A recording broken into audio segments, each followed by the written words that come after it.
LV సుబ్రహ్మణ్యంను బదిలీ చేసింది కానీ ఒక్క అన్యమతస్తునన్న తీసేసిండ్రా? ఎందుకు ఈ రకమైనటువంటి కుట్రలు ఏ రకంగా జరిగినాయి? నిన్న మన శ్రీశ్రీ చెప్పిండ్రు, పరంపూజ్య శ్రీశ్రీ రవిశంకర్ గురూజీ 1850 లోపల ప్రథమ స్వాతంత్ర సంగ్రామం జరిగింది. ఎందుకోసం జరిగింది? ఆ తూటాల లోపల ఆవు కొవ్వు, పంది కొవ్వు వాడితే ధర్మాన్ని రక్షించుకోవడం కోసం సమాజం ముందడిగేసింది. ఈరోజు కూడా మనకు నిజంగా ఆధ్యాత్మిక స్వాతంత్రం ఉందా? ఆధ్యాత్మిక స్వాతంత్రం లేదనే చెప్పాలి. ఎందుకంటే దేవాలయాలు ఈరోజు కూడా ప్రభుత్వ ఆధీనంలో ఉన్నాయి, చర్చిలు ప్రభుత్వ ఆధీనంలో లేవు, మసీదులు ప్రభుత్వ ఆధీనంలో లేవు.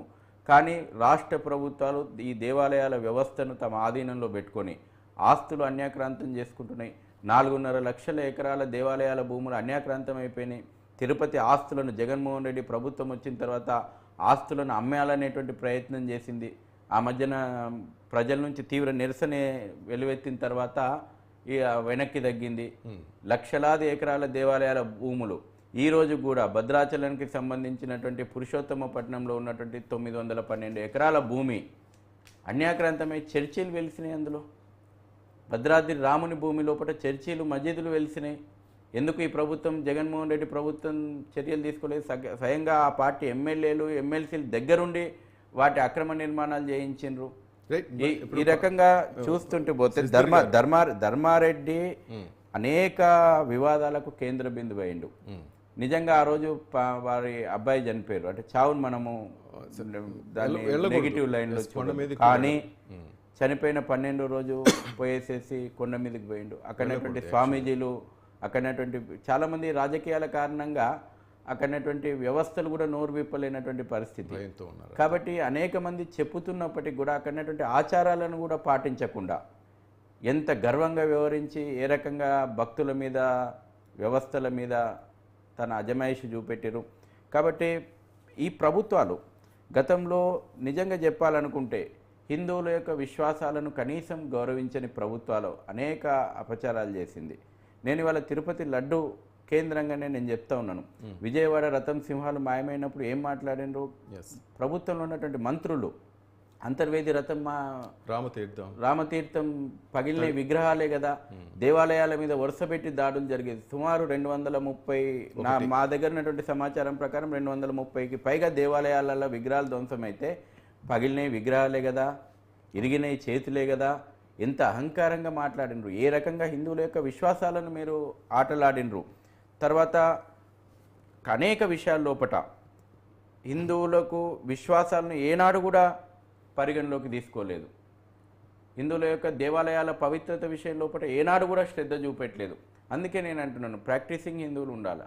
సర్టిఫికేట్ హిందువులు ఇవాళ దేవాలయాల కమిటీలలో అవసరం లేదు, సెక్యులర్ ప్రభుత్వాల చేతుల్లో దేవాలయాల అవసరం లేదు. మీకెందుకండి చెప్పుకోవడానికి? మీకు సెక్యులర్ ప్రభుత్వాలు ఎందుకు? ఇవాళ దేవాలయాల వ్యవస్థ మీ చేతుల్లో ఎందుకు ఉండాలి?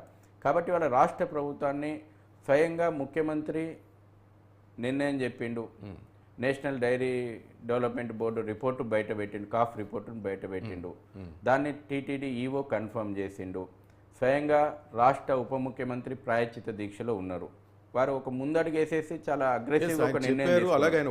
పవన్ కళ్యాణ్ గారి డిమాండ్ ఏదైతే ఉందో, వాస్తవంగా ఒక రాజకీయ నాయకుడు ఆ రకంగా అంటే జరుగుతున్నటువంటి పరిస్థితుల్లో విషయం లోపల జరుగుతున్నట్టు కళ్ళ ముందు జరుగుతున్నటువంటి పరిస్థితుల లోపల హిందూ ధర్మాన్ని టార్గెట్ పెట్టుకొని, హిందూ దేవాలయాల వ్యవస్థను టార్గెట్ పెట్టుకొని జరుగుతున్నటువంటి పరిణామాల మీద ఆవేదన చెందినటువంటి ఒక హిందువు ఇవాళ పవన్ కళ్యాణ్ మాటలను బట్టి మనకు అర్థమవుతూ ఉంటుంది. నేను అక్కడ ఆయన డిప్యూటీ సీఎం హోదా చూస్తలేను. ఒక ఆవేదన, ఒక ఆక్రోశం చెందినటువంటి హిందూ హృదయము ఏ విధంగా రగిలిపోతుందో ఇవాళ మనం ఒకసారి అర్థం చేసుకోవాలి. ప్రాయశ్చిత దీక్షలకు దిగిండు, సనాతనమైనటువంటి బోర్డును ఏర్పాటు చేయమన్నాడు.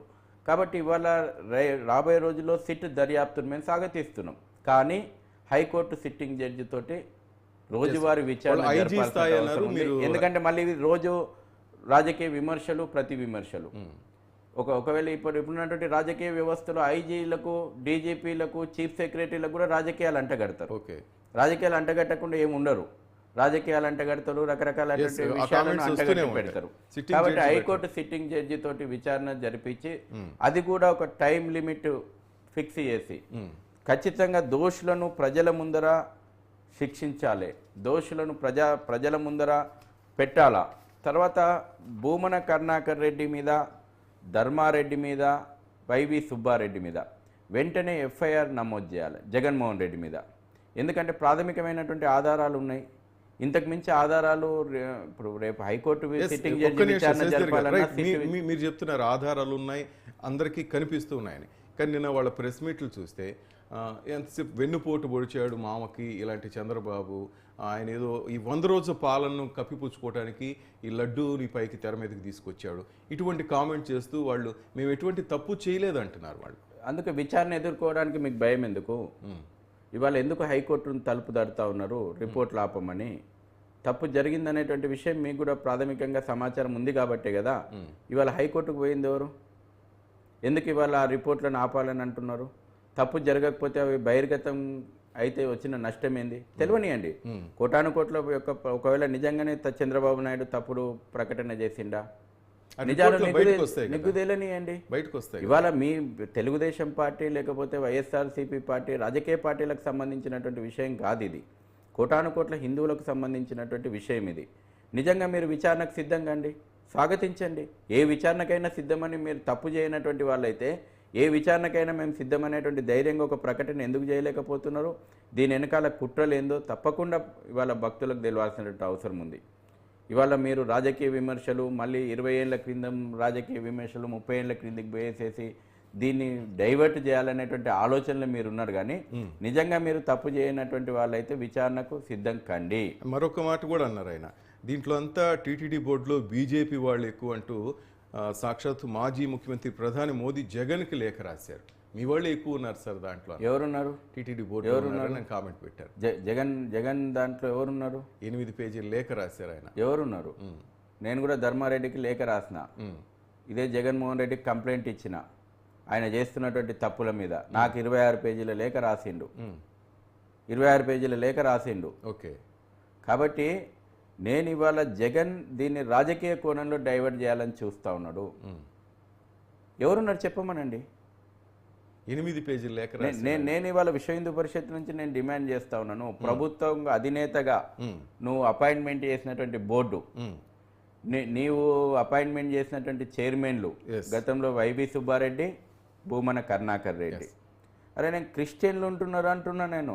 నువ్వు ఇక్కడ బీజేపీ, వైసీపీ, టీడీపీ కాదు, నువ్వు క్రిస్టియన్లను అపాయింట్ చేసినావు కదా, అన్ని మతస్థులను అపాయింట్ చేసినావు కదా, అన్ని మతస్థుల మీద చర్యలు తీసుకోలేదు కదా నువ్వు. ఈ రకమైనటువంటి విషయాలు వెలుగు చూసిన తర్వాత మెడ మీద తలకాయ ఉన్నాడు ఎవరైనా ప్యూర్ గీ 352 రూపాయలకు 360 రూపాయలకు వస్తుందని అనుకుంటాడా?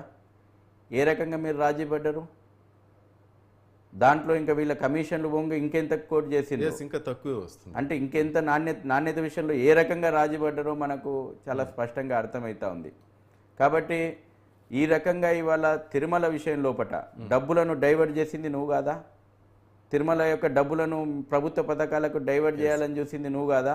ప్రైవేట్ బ్యాంకులలో ఇవాళ వ్యవహారం వెలుగు చూసింది కదా. మరొకటి డిపాజిట్ల విషయంలో అమ్మవారి అయ్యవారి నగలు ఉన్నాయో చెక్ చేసుకోండి అని కూడా కొంతమంది ఇదే భక్తులు కామెంట్స్ పెడుతున్నారు. లడ్డూలోనే ఇంత అన్యాయం జరిగిందంటే నిజంగా స్వామివారి నగలు ఉన్నాయా, అవి నిజమైనవేనా అని చాలా అనుమానాలు వస్తున్నాయి. గతంలో మరి నువ్వు నీ ప్రభుత్వం 5 ఏళ్ళు ఉండే, గత టీడీపీ ప్రభుత్వ హయాం లోపల అనేక ఆరోపణలు వచ్చినాయి. పింక్ డైమండ్ అంటే అప్పుడు మరి నీ ప్రభుత్వం ఏం చేసింది? విచారణ ఎందుకు జరపలేదు? నీ ప్రభుత్వం దోషులను ఎందుకు శిక్షించలేదు? నిజంగా నువ్వు తప్పు చేసినటువంటి వాళ్ళను వాళ్ళు వదిలిపెట్టినవాను చెప్పాలి. వాళ్ళ జగన్మోహన్ రెడ్డి సమాధానం చెప్పాల్సినటువంటి అవసరం ఉంది. హిందూ సమాజానికి సమాధానం చెప్పాల్సినటువంటి అవసరం ఉంది. ఎందుకంటే ఇవాళ ప్రభుత్వాల చేతుల్లోపట, ప్రభుత్వాల కబంధాస్తాల లోపల దేవాలయాలు ఉన్నాయి కాబట్టి మేము ఇవాళ ప్రభుత్వాలను డిమాండ్ చేస్తూ ఉన్నాం.